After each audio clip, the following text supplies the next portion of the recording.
पश्चिम बंगाल में विधानसभा चुनाव के नतीजे आने के बाद अब सियासत का केंद्र सिर्फ जीत हार नहीं बल्कि एसआईआर यानी स्पेशल इंटेंसिव रिवीजन पर बन गया, जिसने पूरे चुनावी नैरेटिव को ही सवालों के घेरे में खड़ा कर दिया।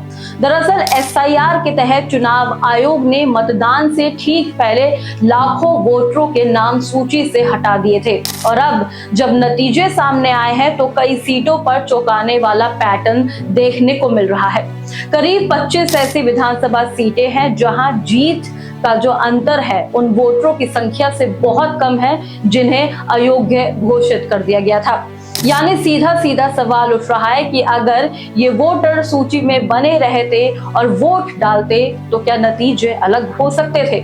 चुनाव आयोग के मुताबिक लगभग 27 लाख मतदाताओं को एसआईआर के तहत अयोग्य पाया गया, जबकि ममता बनर्जी की पार्टी तृणमूल कांग्रेस का दावा रहा है कि ये संख्या 34 लाख भी हो सकती है और इसमें से बड़ी संख्या के नाम गलत तरीके से हटाए गए हैं। अब यही कारण है कि ये पूरा मामला अब सुप्रीम कोर्ट में लंबित है और कानूनी रूप से बहुत संवेदनशील बन चुका है।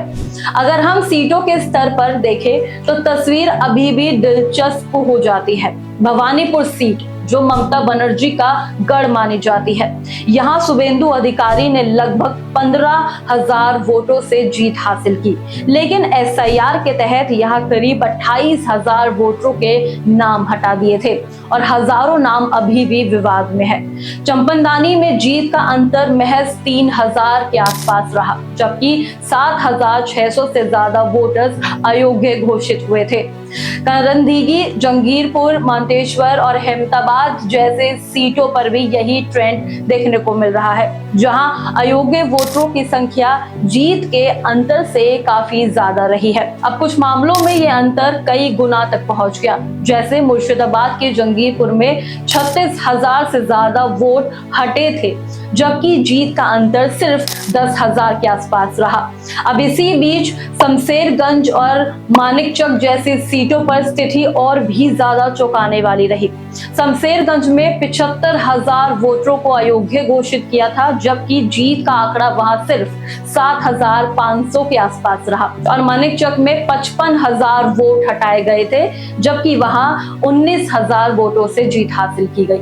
अब ये आंकड़े अपने आप में ही ये संकेत देते हैं कि एसआईआर का प्रभाव सिर्फ तकनीकी नहीं बल्कि सीधे तौर पर चुनावी नतीजों को प्रभावित करने वाला हो सकता है। अब जिलों के स्तर पर भी इसका असर साफ देखने को मिला। मुर्शिदाबाद, जहां एसआईआर के तहत 4 लाख से ज्यादा वोट डिलीट किए गए थे, वहां राजनीतिक समीकरण पूरी तरह से बदल गए। 2021 के चुनाव में जहां तृणमूल कांग्रेस का दबदबा था, उसने अधिकांश सीटें जीती थी। अब वही इस बार बीजेपी ने कई सीटों पर बढ़त बनाई है और मुकाबला काफी संतुलित हो गया। अब यही नहीं, पूरे राज्य में सिर्फ 3 जिले यानी मुर्शिदाबाद, उत्तर दिनाजपुर और दक्षिण 24 परगना ऐसे हैं जहां बीजेपी को तृणमूल से कम सीटें मिली हैं, जबकि बाकी जिलों में बीजेपी ने काफी अच्छी बढ़त बनाई।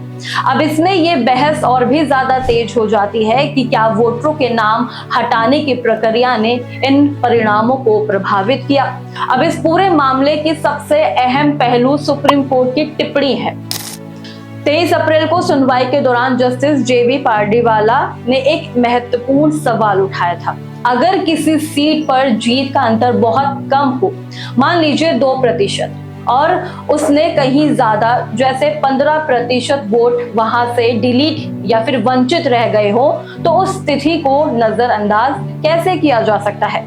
कोर्ट ने यह साफ संदेश भी दिया कि ऐसे मामलों की गहन जांच जरूरी हो सकती है। अब यही वो केंद्र बिंदु है जिसने राजनीतिक हलकों में हलचल बढ़ा दी है, क्योंकि इसमें यह संभावना खुलती है कि जिन सीटों पर जीत का अंतर बेहद कम है और अयोग्य वोटरों की संख्या ज्यादा, तो वहां दोबारा मतदान या अन्य कानूनी हस्तक्षेप हो सकता है।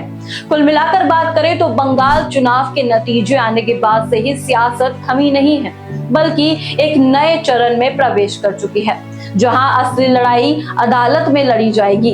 अब सबकी नजर सुप्रीम कोर्ट के फैसले पर टिकी है और इस बात पर भी कि तृणमूल कांग्रेस इस मुद्दे को कितनी आक्रामकता से आगे बढ़ाती है। अगर कोर्ट को यह लगता है कि एसआईआर की प्रक्रिया में गड़बड़ी हुई है, तो इसमें चुनाव परिणाम प्रभावित हुए हैं, तो फिर आने वाले समय में कुछ सीटों पर फिर से मतदान की नौबत आ सकती है।